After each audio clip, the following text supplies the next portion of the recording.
Alright, welcome back guys to another video. Today we're going to finally address the Bronco wheel rubbing issue, and we're going to install some 2-inch Bora wheel spacers. That's going to really widen out the stance a lot, keep it from rubbing, and in my opinion just make it look a lot cooler. First of all, I'll show you how it's rubbing when I'm driving. It's not terrible right now, and it's really for everyday driving, it's not an issue, but if it's out on the trails or if you're flexing out the suspension, you're gonna get a lot more rubbing. So I'll show you a quick example of what I'm talking about now. It's mainly when you're fully turning. If you have the wheels locked to either fully to the left or fully to the right, then it's gonna rub some on the crash bars and whatnot. And I could just cut all those out, but it's also rubbing on some of the upper underpinning. So that will hopefully be fixed by the spacers, and like I said, I'm also planning to do a level lift/level on it. So between those two things, I'm hoping it'll be fully functional for off-roading. And yeah, I'll show you an example of what I'm talking about for the rubbing now, and then we'll jump into getting these spacers on.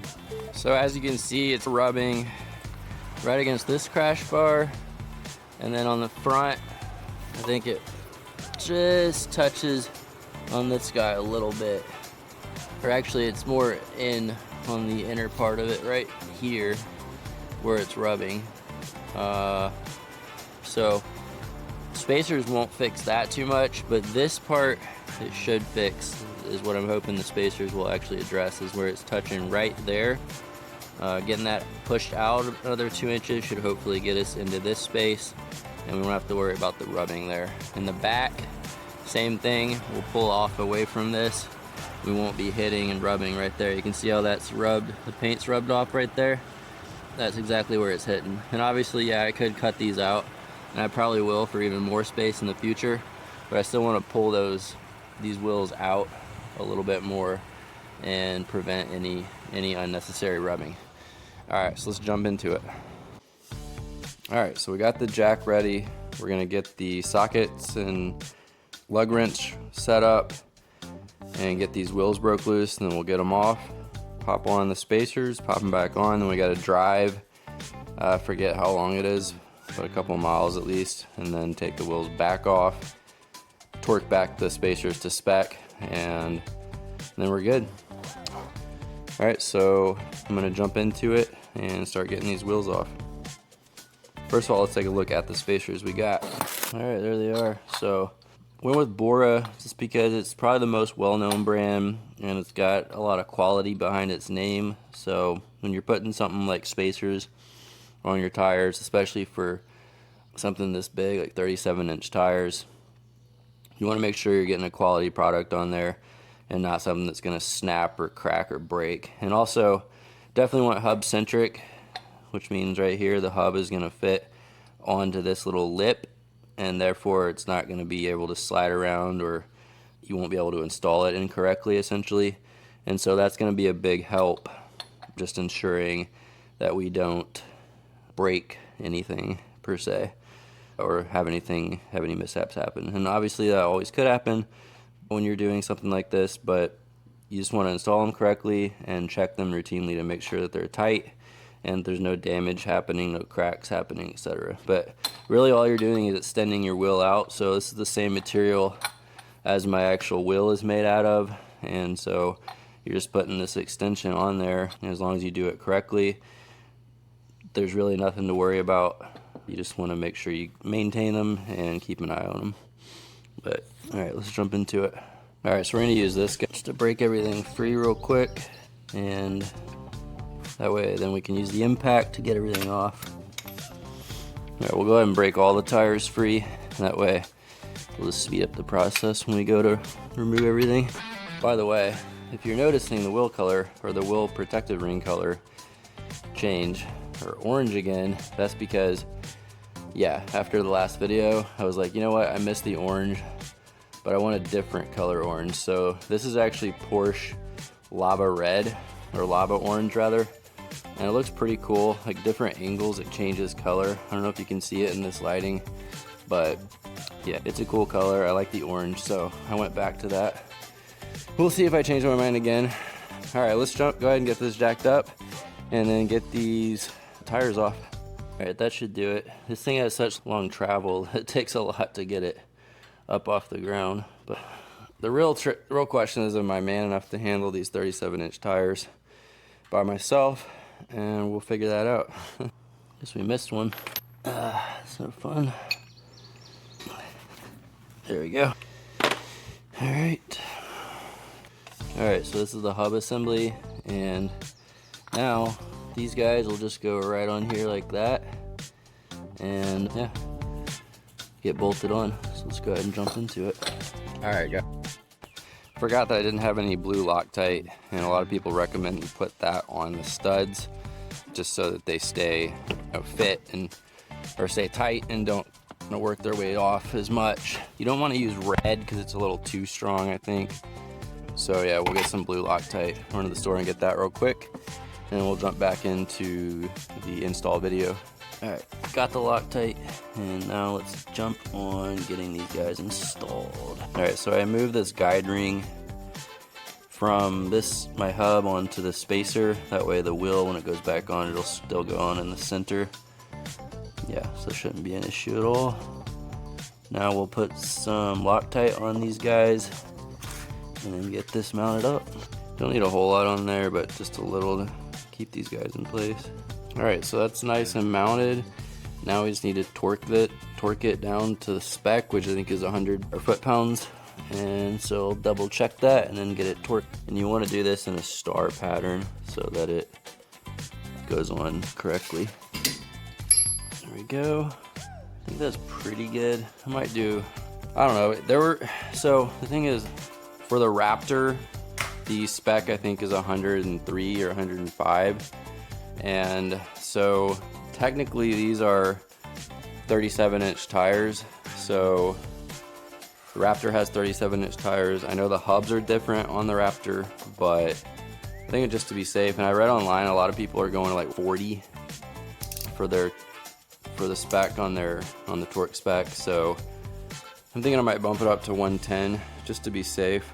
But yeah, I think we'll go 110 and just see how that feels, because that was pretty easy to get to 100. And I don't want it to be too loose. I also don't want to over tighten it, so we'll see how much harder this is and go from there. We want to keep this guy from turning too much. Alright, we should be good. And we'll get the wheel mounted back on here and see how it looks.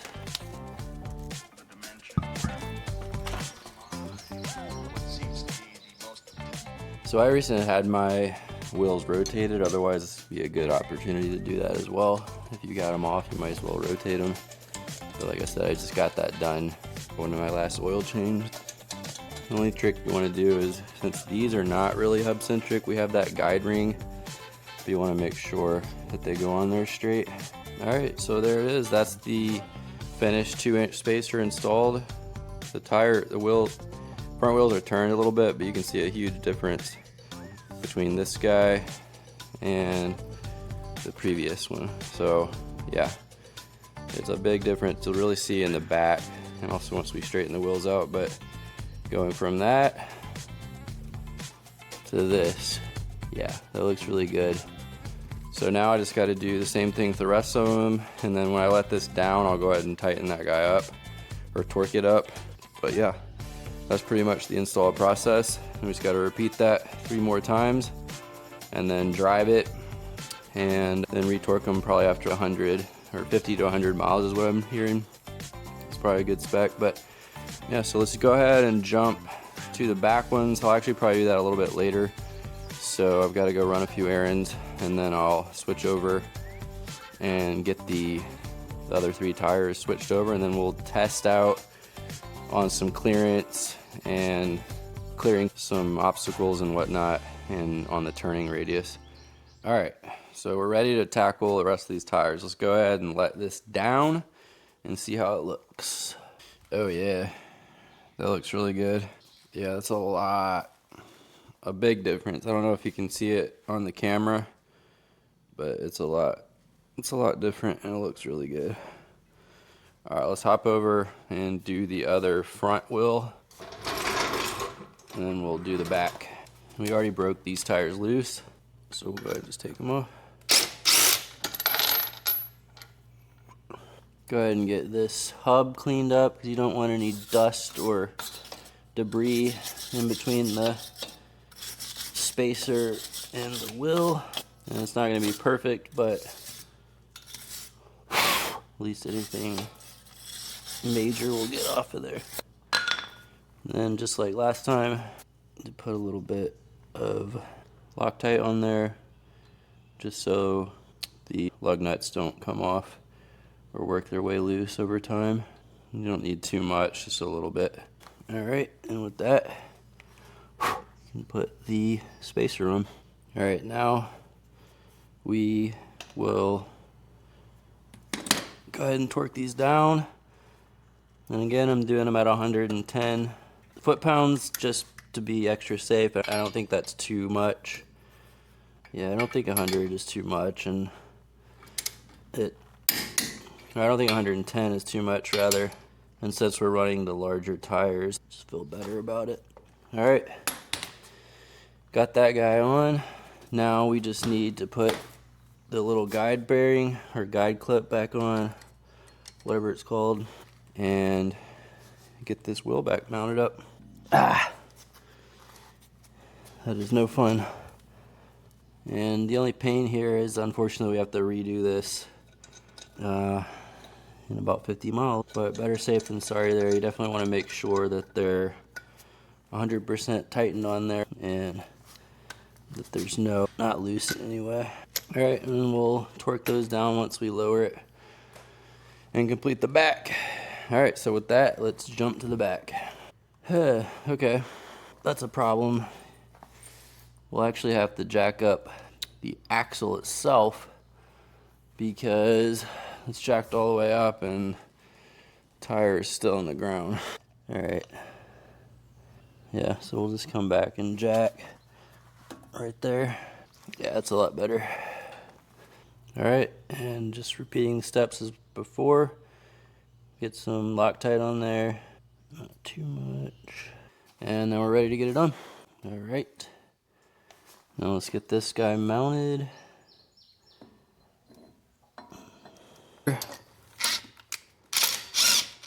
Now we're ready to torque it. All right, let's get the wheel back on there, and we'll get to see what the back looks like. Excited for this. It's a little bit harder to mount because I can't see like I could in the front where the holes line up, but we'll get it.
All right, let's try this a different way.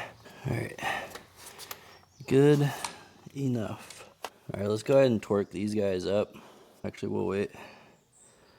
Yeah. we'll wait.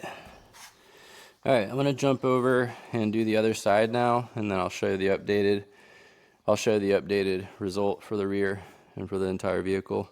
I'm not gonna film the other side because it's gonna be the same thing, but yeah, let's take a look at it. All right guys, here is the finished result. And I don't know if you can tell in person or on the camera, but in person, this thing looks sick, like way better than it did, in my opinion. So that's a way better stance, a lot more poke, but now, does any of this matter? So let's go test it out. Same test we did before. Let's see if those front wheels are rubbing. All right, let's go. All right, we're going to test. It already rubbed some coming out of the garage in the front, so I think that pretty much forces me to do the lift now. But we're gonna do the same test we did a minute ago and see if it rubs. Yeah, it rubs really bad. All right, we're gonna see if we can see where it is actually rubbing. Harder. Hold on, stop. Turn even more. All right, hold on. Don't kill me. All right, that's clearing. All right, go ahead. Keep going. Oh, all right, go ahead. Wait. All right, we're still getting rubbing, and I think what that is are these pieces of the front bumper. I think now that we're out more, I'm thinking, all right, so we're back now. Took a little break from filming, and we're gonna go ahead and test where exactly the rubbing is happening on the Bronco, because I think it might be the front part of the fender front bumper, but we'll take it out and see if we can figure it out. All right, so let's take a look where this is rubbing at exactly. Over here, it's all good. Nothing rubbing, but we could clearly hear it rubbing. And bam, all right, there it is. So that does answer my question. It's just, before it was tucked in just enough to miss this, and now that answers my question. We've got to remove this part of the bumper. So yeah, sucks. I didn't want to do that, but that's the only thing that's gonna make sense, because otherwise I could cut some of this off, but I don't really want to do that either. So yeah, we'll go ahead and remove this part of the front bumper then, and that'll take care of our rubbing for now. Because the lift actually, let me think about that. Yeah, the lift I think would probably actually take care of it, because it would put it up just so much that it would be really close. So yeah, I think it would still rub, especially if you're flexing out the suspension. So we'll go ahead and remove these front parts of the bumper, and that will take care of the rubbing. So let's go ahead and knock that out. All right, so to remove the front pieces of the front bumper, all you got to do is, I believe, take out these two screws and these two. So let's do that and see how that goes. And of course I can't get to that one. All right. Oh great. I guess this guy too. All right, let's grab a socket and get those ones in the corner, and then we should be good. Just like that guy comes off, we'll put the bolts back in here and there, just so they're there, we don't lose them. Yeah, the off stance and the offset and poke on these tires looks great now. I know a lot of people probably don't like that, but I think it looks awesome. Definitely with this body kit, it looks really good. Yeah. There we go. This guy back in. So the nice thing about this modular front bumper is you can really modify it pretty easily. And it's got a lot of these easy access pre-drilled bolt holes. You can add accessories really nice, and obviously change it up. So it works out nice. You don't have to cut it or get a new bumper. The back bumper, on the other hand, is definitely something I'll need to replace. Yeah, so there we go. We should have no more rubbing now. Let's check it out. It's the updated front bumper without those extenders, and I think it looks pretty good. I'll probably add, I know there's some aftermarket pieces you can add on here that'll come down like this and come like that, but they won't interfere with the tire, so we may try those. But I'm pretty happy with that so far, and I think that it won't rub now, but we're gonna go test it out. All right, this is a good spot to test. So get the camera set up and we'll see how it does on some of these more deeper pits and stuff here. All right, so that answers the question that we're definitely gonna need a lift. So here we are, really hitting, not everyday driving, flexing for sure. You can't, the video doesn't really do this justice. This is a pretty good drop here. It's probably a good 2 feet of drop off of the roadway. And we're rubbing on the crash bar in the back now. So that's gonna have to be cut out, but also that's where the lift will help. But yeah, essentially that's gonna have to be cut out. But yeah, so that's not a big deal, because it's not something that you run into in everyday driving, and I wouldn't be doing anything that crazy. But yeah, definitely want to get that cut out. Now on the front, you can see here, pretty good clearance, at least a couple of inches. The closest thing to rubbing is the crash bar here, but that's never something that you'll run into. So I've got the front tires at full lock, and there's still at least a finger's width distance between the tire and the crash bar, and there's nothing that would change that geometry. So that's all good. Obviously, the lift would come in if we hit something that really, this is actually pushed up pretty high, considering how high my fender flares are now. So I don't think that would matter too much, but if you're going fast and hitting some whoops or something, then it might get into the fender liner. But yeah, so a lift would really help in that regard. So yeah, basically turning without going through like a dip or something, we're pretty good. And if I don't fully lock the tire and do this dip, then it doesn't rub. So let's see how it does coming up out of this though. So you can see that's a pretty good little dip there, and this front tire especially is dipped all the way down. Yeah, so no more rubbing there, and yeah, overall really happy with the spacers as far as fixing most of your rubbing problems, and it looks awesome. So that's obviously the most important thing, right?